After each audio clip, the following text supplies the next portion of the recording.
I did this 90 days and it changed my marriage completely. And that's why I decided to be sharing these things that I did that helped me, which I also believe if you follow them, it is going to help you. So what are the actual rules that I followed for just 90 days that turned things around? My marriage was filled with so much trouble, no peace, no happiness. I and my husband, we were always at deadlock, quarreling, misunderstanding. And the worst of it all is that my husband was always saying that I'm at fault. I'm the reason for this unhappiness. I'm the reason for everything that's going on. And the feeling of trying to defend yourself, trying to prove that you are not the one was always there. And this problem lingered for years. For years, my sister, there was no happiness entirely until I learned these things the hard way. I mean, these things that I'm going to share with you, I learned them the hard way. So what I mean by that is that one by one, the things that I applied that actually worked for me, not only my marriage, okay, even the marriage of my clients, God is using this same approach, these same rules to restore their marriage. So I am talking with valid data, valid approach. I beg you, I'm just begging you, if and only if you will just listen and also practice these rules that I'm going to share with you, is going to help you. It's really going to help you, and you thank me later. You really thank me later for following this approach. So when I discovered that I and my husband, we were always quarreling, especially when I need an information from him, he will feel that I'm trying to push him, I'm trying to control him, I'm trying to force him to answer me. And these always bring up follow-up question, follow-up argument, follow-up quarreling, and follow-up fighting, So number one thing that I decided not to do, which is the first rule I want you to take note of, is that for the 90 days, I decided no questioning. No questioning, okay? As at this point, I have decided to remove my focus from my husband. And then I practice no questioning because I have also submitted this marriage into God's hand. So I said, okay, Lord, it is time. Do the talking for me. I have talked and it's not working. I have tried all I can and it's not working. I have tried to explain myself and he seems not to understand me. Father, please do the talking for me. And that's why I pick up the first rule: no questioning. Just practice this: no questioning of any kind. What kind of questioning do I mean? Like, where are you? Who are you with? What are you doing? Why are you not doing this? Why are you not doing that? Are you following? It's not like a pleasantry question like, how are you? How are you feeling? So probing him, questioning him to get an information, especially when he is not ready to give you. I decided to stop questioning entirely for 90 days. And because I stopped questioning, at a point, my husband was now willing to give me those informations that I have always been asking him of. He decided to be telling me even when I do not ask. Okay, so no questioning was the first rule. The second thing that I did, okay, the rule number 2 is no demanding. No demanding. This really helped me, okay, because I was always like, oh, he's my husband. He's supposed to do this. He's supposed to do that. It is his duties. It is his responsibilities. Okay, fine. These are his responsibilities. Demanding, telling him do this, do that. Does it solve it? Does it make him to do them when he doesn't want to? No, it will not. Instead, it will even cause more problem. So I said, okay, fine. If this is what will bring problem, let me try and do these things on my own. After all, before I married him, I used to do these things on my own. So I decided, remember right now that God is in charge of this. I have submitted everything into God's hand. So I said, God, take over. I decided to be on my own, learn to be independent, learn to do things on my own. So for that period of 90 days, I decided no demanding, like, please do this for me, please get this for me, I need this, I need that, I need money for this. Yes, just zero your mind not to force him to do anything, okay? The best way to bring out a genuine love from your husband, from your man, is for you to allow him to do these things willingly from his heart, okay? So I learned this the hard way anyway, but I am opportune to tell you to be serious with it. Don't demand, don't force him to do anything that he doesn't want to. I know some of you will say, yes, that will make him to take the advantage of just abandoning the family, of just neglecting his duties. No, it is not going to. Yes, you will not understand. It is not going to make him to neglect it as long as you follow these rules properly. The reason is that by the time you have stopped demanding and he sees the opening, he sees that he seems he's no more valuable, as in like you are no more needy of him. You are no more asking him for things. Please lift this thing for me. Please carry this thing for me. He will want to do them for you. He will want to do them for you because he will feel that he is no more relevant. I hope you are following. So you are going to, like, indirectly bring out the desire for him to do these things for you. It is very, very important for you to know that you cannot force him. You cannot use emotional blackmailing to get him to do these things. He's not going to do. So I'm sharing with you because it actually worked.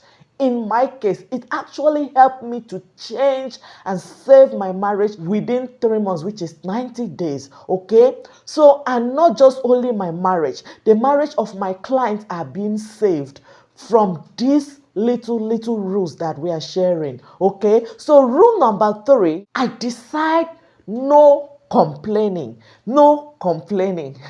Yes, even though you are doing these things, you said, oh, why am I the only one? I'm suffering. I am struggling. You don't care if we eat or not. You don't care if I'm happy or not. You don't care if I'm hot or not. All those complaining that you have been complaining. Let me ask you, is it yielding any good results? No. It is not. So why keep using the same approach that is not giving you the answer you want, the result you want? Okay? So after discovering that complaining does not help in making him to do the things that I want to do, I decided to stop complaining. Are you following? So when I stop complaining, when I stop being like needy, desperate, because when you complain, it's as if you cannot live your life without him. It's as if you are just leaning, all your life is on him, everything is on him, and that will put a pressure on him. That's the reason he will keep withdrawing. He will feel you are insecure, you are not emotionally stable, and that will make him to, oh, so you want to force me to do these things? You want to force me to take care of your insecurity and all that. I hope you are following. So I stopped complaining because when I was complaining, it wasn't working. And I know if you want to be sincere, you will see that all this while you have been complaining is not working. Okay? So when I stopped complaining, I discovered that even those things that I used to complain about, my husband started doing them on his own. Naturally, he started helping, started assisting, started taking care of the home, as in started providing for the family very well, started doing all the necessary things that I had expected him to do on his own. So Complaining will not help in any way. That is the rule number 3. No complaining. No complaining. Just practice it for 90 days. I am talking out of personal experience. I am talking out of real facts and real data. I am very certain of these rules. If you do it with your whole heart and also couple with the power of God, praying and believing that it's going to work for you, you will see the result. Okay? Rule number 4 is no condemning. No condemning. Okay, what do I mean by no condemning? Like all his misbehavior as at that point, that 90 days. Remember that right now, you are no more doing on your own. You have submitted everything to God. Father, please take over, okay? So now, it's not about trying to correct him, trying to let him know what he's doing is wrong. When you keep doing this, condemning, his mind will always be ready to be very defensive. And because he is very, very defensive as at this point, he is not going to listen. It will be difficult for him to listen, okay? As I said, I learned it the hard way.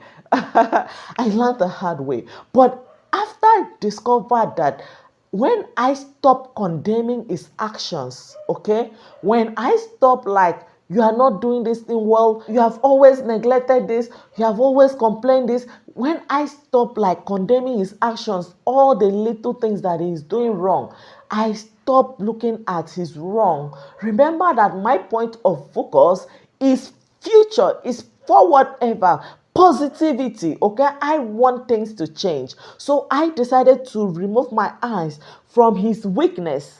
Yes, so I decided to remove my focus from his weaknesses, okay? The areas that he is not doing well. I stopped condemning his actions because condemning his actions was not helping in any way. Remember that I trust that God is going to help him to change. And right now, I was focusing on my own side. I removed my focus from him. So number 4 rules help him to see that I still love, value, and understand him, okay? I'm not just looking at his weaknesses, okay? I was now focusing on his strength. I was now focusing on the areas that he is good at. I was not like condemning all the bad side. It shows that I love him. It shows that I'm trying to love him from the point of his weakness, from the current state that he is.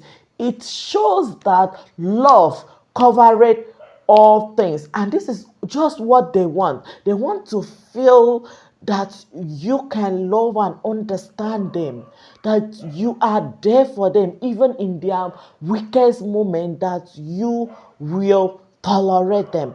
And when once they can validate this, when once they are certain that you are not just like condemning them all the time, you will see them relax. Is going to relax and start being himself and start coming up, start learning how to love you, start learning how to treat you the right way, and start avoiding those things that are not making you happy. This is what happened to me, and this is what will happen in your case. Rule number 4 is also very important. No condemning. Okay, let's move to rule number 5. Rule number 5 is no criticizing. Oh, you cannot do these things well. Your friend is better than you. There is nothing you can do well. I was expecting that you will get this. You have never gotten any good thing for this family. Anytime you go to buy something, you always buy the inferior one. Criticize everything that he does. Criticize. When I was pointing out this, I know you are trying to pointing out so that he can correct them, right? But when you keep criticizing, he will feel less valued. Okay, he's going to feel you are attacking his self-image. It means he cannot take good decisions. It means he cannot do anything right, and this will make him always to be very defensive. Okay, so for this period of 90 days that everything changed, I decided no criticizing. I let everything into God's hand. I trusted that the Lord is going to take care of these things for me because I have been doing them. I have been criticizing. It wasn't working. So I stopped doing that. And lo and behold, the Lord interpreted it for him. The Lord made him to understand that I am not just after pointing, condemning him. I'm not attacking him. No, that I love him and I want him to be my husband. Okay, so this helped him to relax. This helped him to start being bold, being confident in doing things, in taking decisions for the family, in getting things. As I do not condemn him, this always make him not to be anxious of, oh, this thing that I want to do. I hope she will not condemn. I hope she will not shout. Sorry, I know you can be hearing my baby's voice. He's awake now. So rule number 5, I know I have been sharing the things that I stopped doing, but what did I actually start doing? Okay, in this period of 90 days, I decided to do unto him what I would want him to do unto me. So where did I get that from? I got it from the Bible, where the Lord gave us the golden rule of do unto others what you would want them do unto you. So because I desire love, I started giving him the love. Because I desire understanding, I make sure that I try as much as I can to understand him. Because I want him to listen to me, I decided to listen to him first. Okay? I decided to do the things I will love him to do unto me. And the law of sowing and reaping, the law of cause and effect actually started manifesting in this period of 90 days. Yes, because I was determined and I was consistent, because I want things to change, because I want my marriage to be saved. I decided that I must do my own part. I must give my husband love, give my husband understanding, give him tolerance, listen to him, make sure that I don't do the things I would not want him to do unto me. And lo and behold, this actually helped to cement every other thing that I was doing. My husband started changing.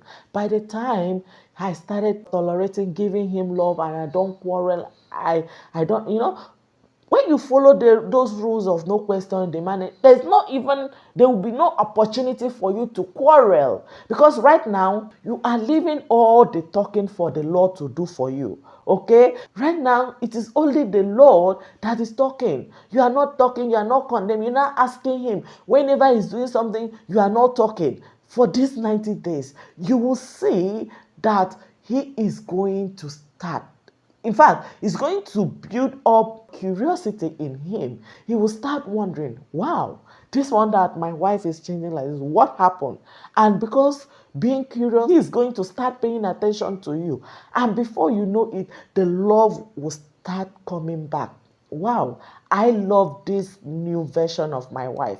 I want to be part of this new version. I want to be part of this independence. I want to be part of this confidence that my wife is building. And that will make him to start being attracted to you. Are you following? This is actually how it worked in my own case. And to cement everything, another thing that I was doing was making sure that the things that are important to him is important to me.